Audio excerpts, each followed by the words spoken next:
À medida que a economia se aproxima da recessão, o Bitcoin pode estar entrando em sua próxima fase de rompimento.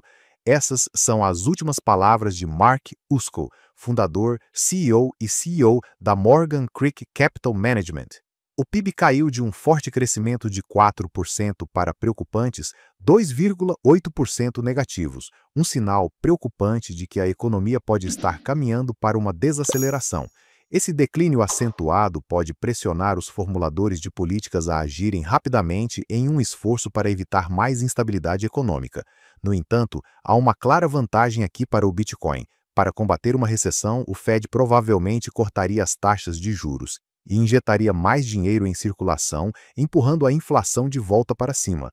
Como o suprimento de Bitcoin não pode se expandir para acompanhar essa impressão de dinheiro, seu preço em dólares deve subir mais do que nunca. Embora uma recessão seja dolorosa no geral, pode ser uma grande oportunidade para os investidores de Bitcoin.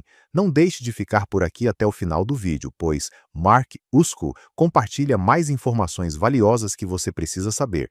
Além disso, pessoal, apenas uma pequena porcentagem dos meus espectadores subscreve o canal.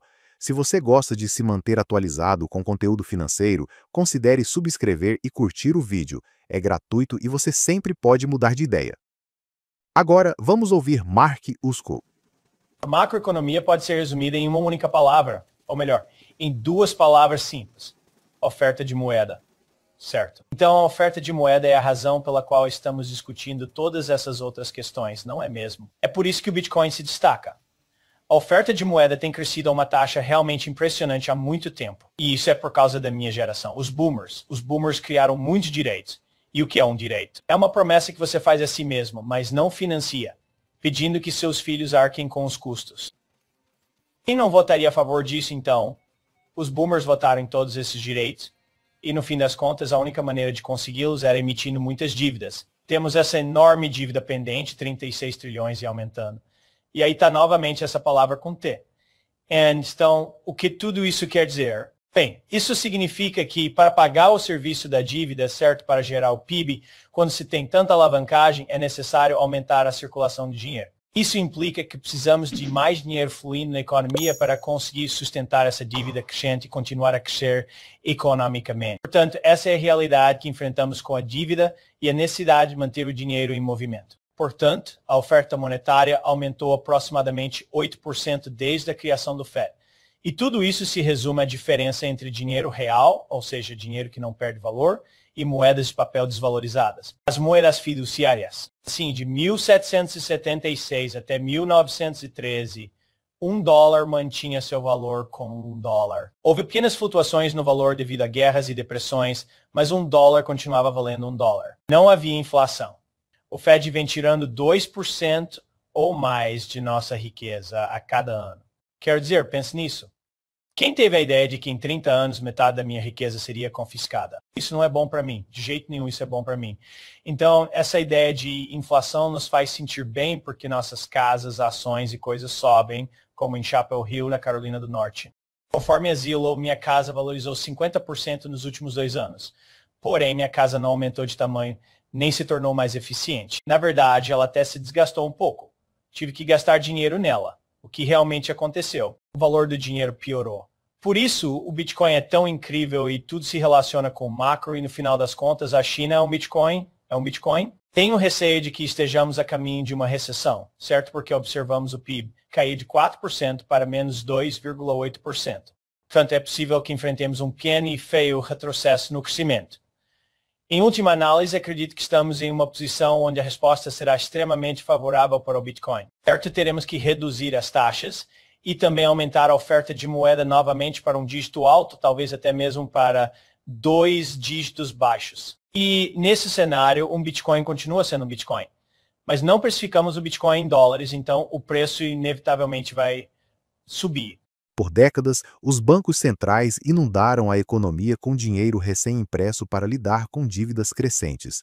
Isso criou um enorme fardo de dívida, forçando o Fed a aumentar continuamente a oferta de moeda apenas para manter a economia em movimento. Desde a criação do Fed, em 1913, o dólar tem perdido valor constantemente por meio da inflação, corroendo lentamente nossas economias. E Usco enfatiza aqui por que o Bitcoin é importante. Ao contrário da moeda fiduciária, o Bitcoin não pode ser impresso infinitamente. Seu suprimento fixo significa que seu valor não será consumido pela impressão constante de dinheiro. Enquanto seus dólares perdem valor a cada ano, o Bitcoin permanece estável. Em outras palavras, quanto pior o dinheiro fiduciário fica, melhor o Bitcoin parece uma escolha sólida. Agora vamos voltar para mais do que Mark Yusko tem a dizer. Pois considero que a resposta do governo do ZWE e principalmente da China será determinante. A China está liberando uma quantidade de liquidez como nunca antes visto, pois não pode permitir que ocorra com ela o que aconteceu com o Japão. Porque o Japão, lembrem-se, nos anos 70 e 80 era considerado um milagre econômico que iria dominar o mundo. Nós enviávamos nosso pessoal para estudar em empresas japonesas. No entanto, eles enfrentaram um colapso deflacionário da dívida e desde então estão estagnados há 30 anos. A China, por outro lado, não pode se dar esse luxo porque tem uma população muito grande, então estão imprimindo capital e estão em uma posição diferente, pois possuem mais reservas. Eles possuem as maiores reservas do mundo, mais de 3 trilhões de dólares. Assim, têm o poder econômico para recapitalizar seus bancos e ocultar os problemas do setor imobiliário. Tenho certeza de que você já viu os vídeos, certo? Ou talvez até já tenha assistido. Se você visitar a China, é inacreditável. Parece viver no futuro. É absolutamente impressionante o que conseguiram. Eu adoro as fotos que mostram Shenzhen há 30 anos e hoje. É como se, meu Deus, fosse um campo e agora uma metrópole saído de um filme de ficção científica. Os investidores e os investimentos sempre foram os mesmos, certo? Todos deveriam ter 3 baldes. Um balde de liquidez financia seu estilo de vida. 5 a 15% para pagar contas, aluguel, viagens e alimentação. E isso precisa ser líquido, de alta qualidade. Não pode ter muita volatilidade. Este é o seu balde de liquidez. Depois, acima, você tem de 10 a 15% no balde de enriquecimento. É aí que você faz o negócio do condomínio dos amigos, o empreendimento do cunhado. A dica sobre ações que você recebeu pode perder. Além disso, mantenha o negócio pequeno. Estou só brincando. Mas é onde você coloca coisas com grande potencial de retorno. Algumas podem ir a zero.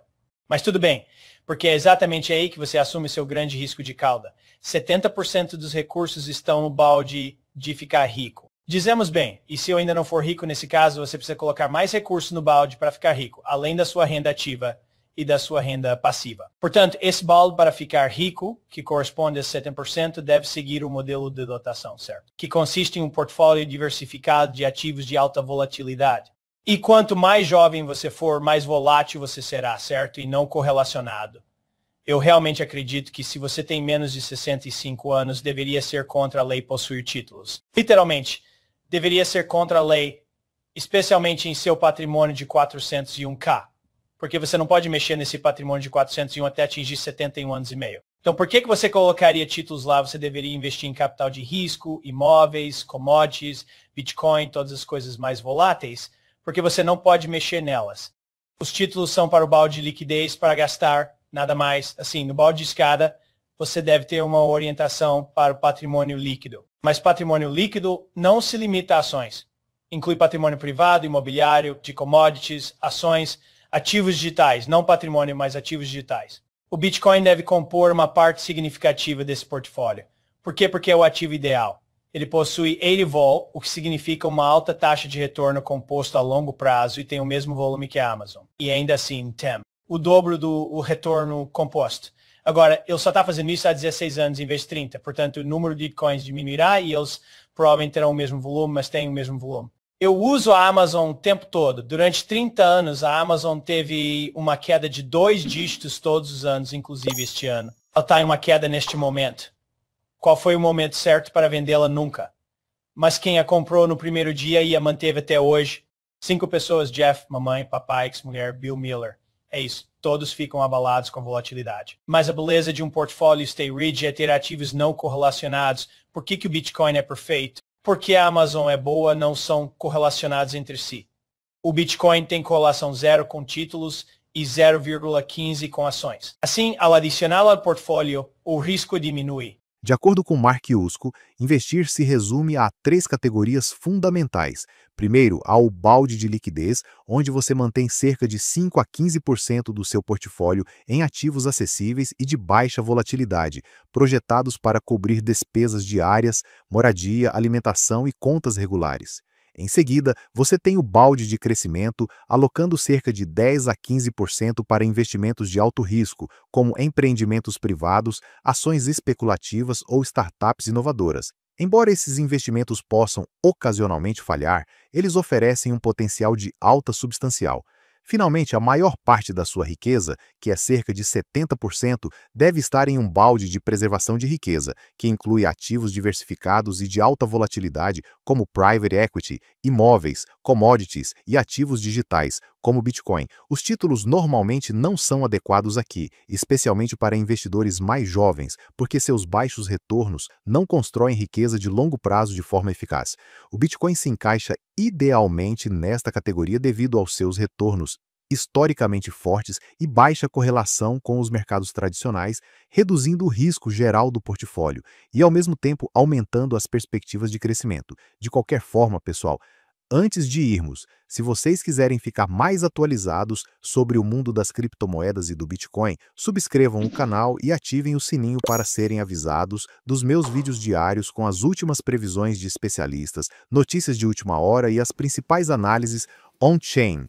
Tudo sobre criptomoedas. Espero que todos tenham gostado do vídeo de hoje e que ele tenha lhes dado algum valor. Vejo vocês amanhã e, como sempre, tenham um dia fantástico. Este é o processo de fabricação do dólar. Sua matéria-prima é composta por 75% de algodão e 25% de linho, cujos polímeros possuem uma durabilidade muito alta. A primeira etapa da fabricação do dólar é a produção de papel especial, que é realizada sob monitoramento constante por computador, e os trabalhadores precisam relatar ao utilizar e manusear todos os materiais relacionados ao papel especial. O papel especial produzido é cortado em pedaços de tamanhos específicos e enviado para a gráfica. A primeira etapa da impressão do dólar é aplicar as marcas holográficas. Máquinas colam as tiras de marcas holográficas na superfície do papel especial a uma distância específica e, em seguida, o papel é enviado para uma prensa térmica. Sob alta temperatura e alta pressão, a marca holográfica é firmemente impressa no papel, que é então cortado em tamanhos específicos e enviado para a próxima etapa de impressão. A etapa principal da impressão é a aplicação do fundo multicolorido nas cédulas de dólar. As diversas tintas usadas são especialmente formuladas e mantidas em sigilo absoluto. Os trabalhadores aplicam as diferentes tintas nos cilindros e, em seguida, o papel especial passa pela impressora. As cédulas impressas são empilhadas e um equipamento com ventosas as coloca uma a uma em uma esteira transportadora que as leva para a máquina de serigrafia. O processo de serigrafia é responsável por imprimir os números dos valores nas cédulas. A tinta brilhante utilizada muda de cor conforme o ângulo da luz, sendo uma das tecnologias anti-falsificação. Em seguida, começa o processo de impressão em alto relevo. As chapas de impressão usadas aqui são extremamente importantes e desejadas por muitos criminosos. Todo o processo de fabricação das chapas é rigorosamente monitorado. As máquinas imprimem as linhas táteis, os relevos e os retratos de alta resolução nas cédulas a uma velocidade de 10.000 por minuto. Depois, os trabalhadores controlam as máquinas para virar as cédulas e soprar ar no meio de cada uma, permitindo que sequem e esfriem rapidamente. A última etapa do processo de impressão é a tipografia, onde são impressos os números de série nas cédulas. As cédulas impressas são cortadas com precisão em tamanhos especificados e, em seguida, uma contadora ultra rápida as contabiliza e embala. Finalmente, os trabalhadores embalam as cédulas a vácuo em caixas. Este é o processo completo de produção do dólar. Você aprendeu?